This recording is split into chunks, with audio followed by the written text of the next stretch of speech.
So let's create something out of nothing using what we have in our stash. So first off is this galvanized piece that we've had for eons. So actually through inspiration I saw some galvanized trees on Pinterest and I'm like, oh, well, I don't usually like to cut. So Chris is going to share with you the process of him doing the cutting on these. So first off, he actually made a template just using some of the brown paper that we use to cover up the back of pictures and our workshop tables, and then just made 3 different sizes to have a nice little trio. So what he's doing here is taking a Sharpie and tracing that shape onto the metal galvanized. So this would be like a piece of roofing. So this is not your aged rusty crusty. This is just, yeah, and we've had it forever, unless we leave it out in the weather. We've just been dwindling down on this piece. Now that he had his 3 points of his triangle, he's just going to take a ruler to make a straight edge. With that being variegated galvanized, it's kind of hard to make those straight lines on. Now to cut this galvanized, he's going to be using an angle grinder, and once he puts that to metal, it is going to share a lot of sparks. One of the reasons I had no desire to cut this, because you all know that my hair is very needy and I put a lot of flammable products probably in my hair to do it every day. So I'm not touching that.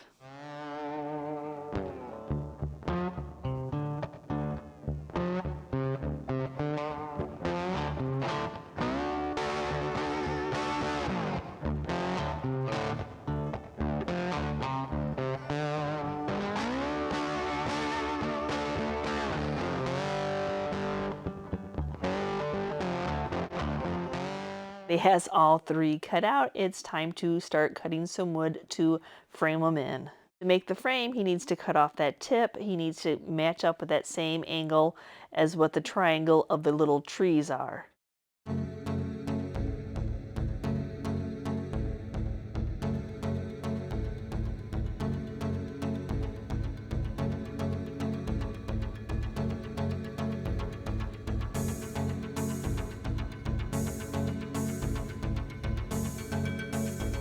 And now he's going to go ahead and make a reset cut so when he goes to glue this in, it has some place to sit on. Now because it was variegated with all those waves, it was hard to make a straight cut to stick it into the side of the wood. It was more difficult than it needed to be. And so you just have to pick out what process you want to use. Now to glue the piece of wood together, you're just going to use a little bit of Titebond glue on each one of the joints, then along with a brad nail to hold it in place. But then to glue the variegated onto the wood, he's just going to use some hot glue.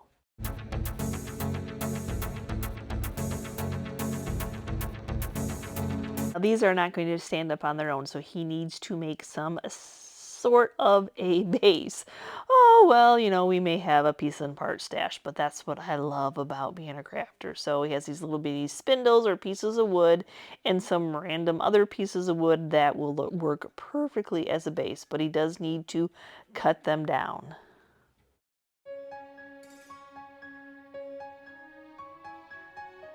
He's going to go ahead and add a little bit of tight glue to the bottom of the little spindle, add that to the tree, brad nail that in place, and then go ahead and take that little flower piece, which was just a random wood box that we had, and more Titebond glue and a little bit more brad nails, and voila, we have a base.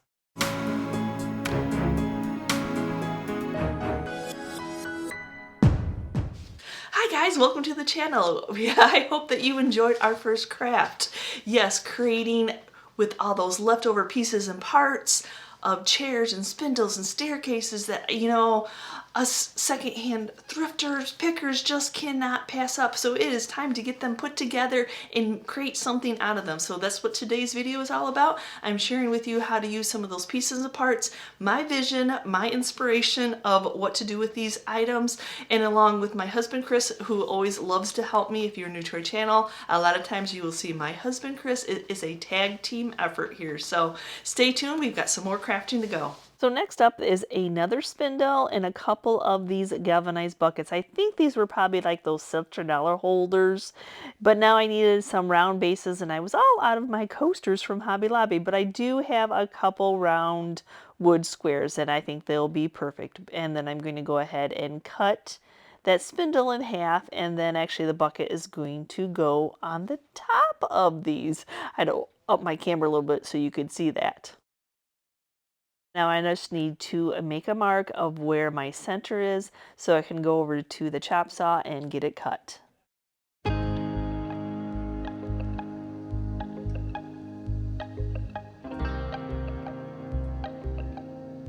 Really was hoping that it was going to be solid and not hollow, and my coat may have been a little bit off.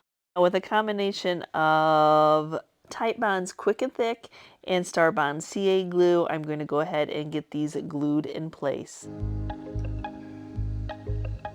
Now I was having problems with the handles on those, so I ended up switching them out for 2 other galvanized containers I had, because I do have quite a stash.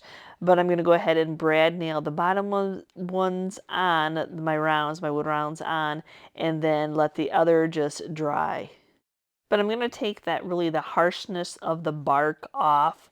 I want to paint these, so I'm not going to be leaving them natural, and they're very rough. So I'm just going to take some 80 grit sandpaper and just, I'm not going to get it all the way smooth, but just take that really rough bark off.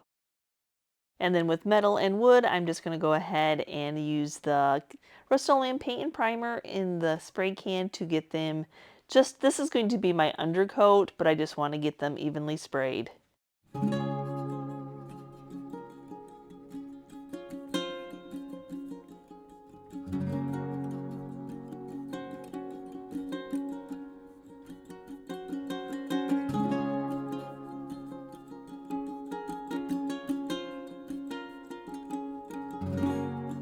Then now that they are dried and sealed in with some polycrylic to seal that black paint in, I'm going to go ahead and give them a few coats of the Rust-Oleum chalk paint and the white linen. I'm not going to worry about putting the inside. I'm going to put some greenery in the inside of this. So I'm just going to go ahead and paint the outside.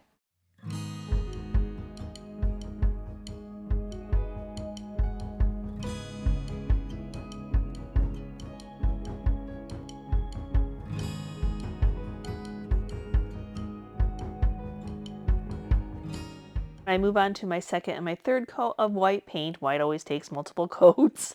I'm going to go ahead and take a mister bottle and mist it down so that way I can get a smooth. When it comes to chalk paint, this chalk paint, once you start painting on it again, if you don't wet it, it will be really chunky and it'll actually start removing your other paint. So the mister just helps you apply the paint smoothly.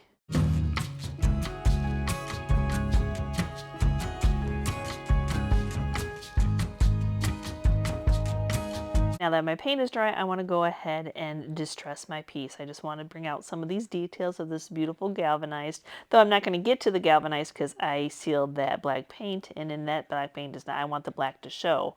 What I want to do is just show some age, and this Rust-Oleum chalk paint distresses, wet distresses really easy. So sometimes if you get an area too much, you can always just repaint it back on.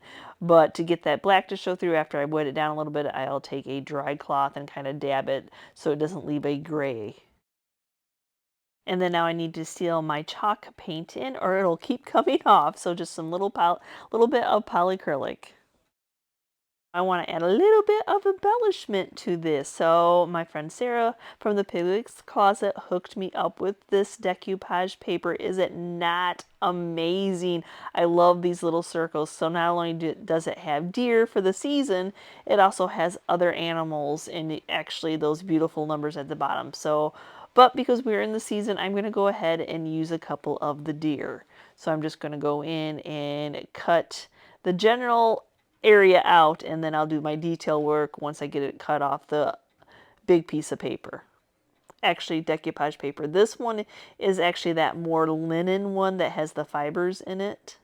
Then the wooden contraption that's underneath my container is an amazing product that Tracy makes. I'll try to remember to link her site. If I don't, please give me a shout out because she actually sells these, and what a wonderful contraption to stop your round object from rolling.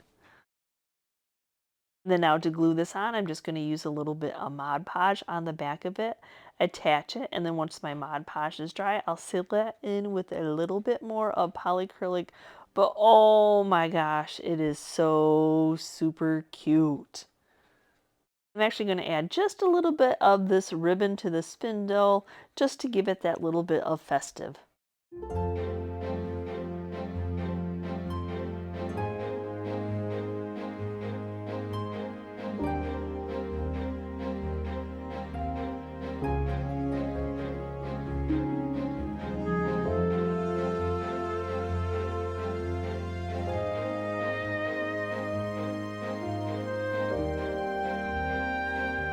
Next up, let's see what we can create with 2 chair pieces and another piece of pallet wood. So the piece of pallet wood I need to use for a base, and then as you see, we're going to use the pieces of chair like a spindle. Chris just cut the piece of pallet wood into simple squares, and now what he's doing now is fine-tune center so he can drill a screw all the way through to the bottom of that spindle to make sure that it's nice and tight.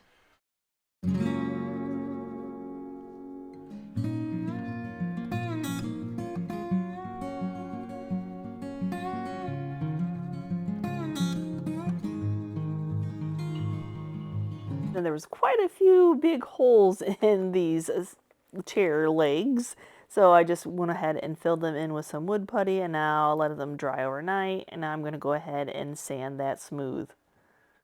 And then I'm going to get these painted up using that same Rust-Oleum chalk paint, but I will tell you that end up after the first coat, I should have known better that this old patina, that old stain was going to bleed through and make my white paint all yucky colored, so I ended up having to go back in with some shellac after my first coat of paint and seal that in from preventing it from turning the paint yellow and proceed on to paint it that nice white.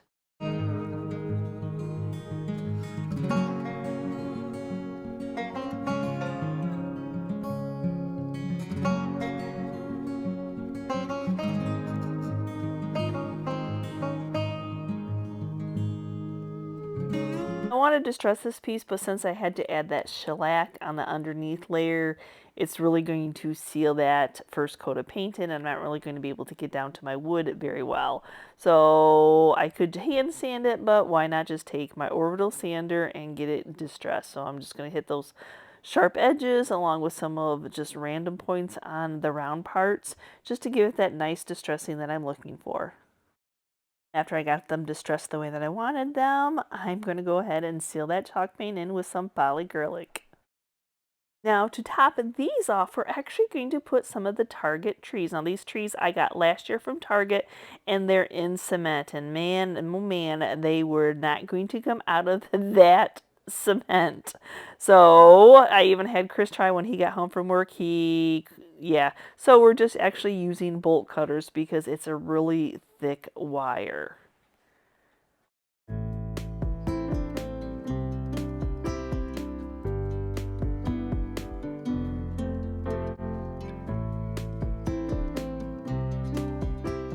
And then now he's going to take a really large drill bit and drill a hole in the top of these, because we're actually going to put those tree stems in the top of this. So it can be a little bit bigger because we're going to fill it up with hot glue to glue them in.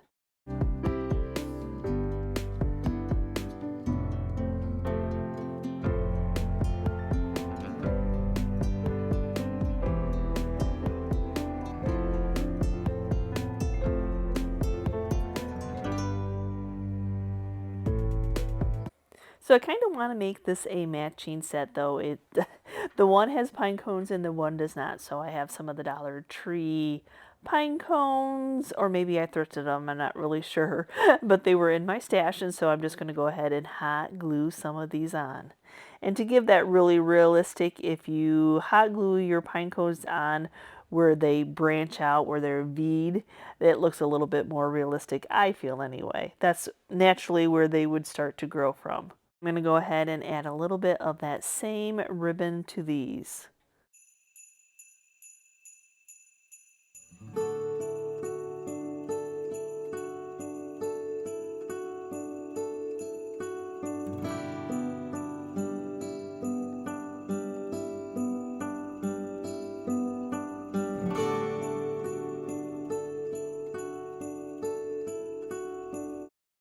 So thank you so much for watching today's video, and have I inspired you to look at those junk pieces laying around, those spindles?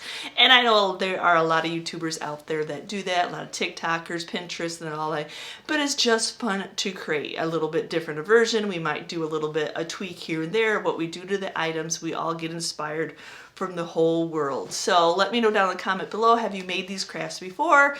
Have I inspired you to make these crafts, or you just enjoyed watching today's video? So as always, thank you for watching, and if you're part of our YouTube family, thank you so much.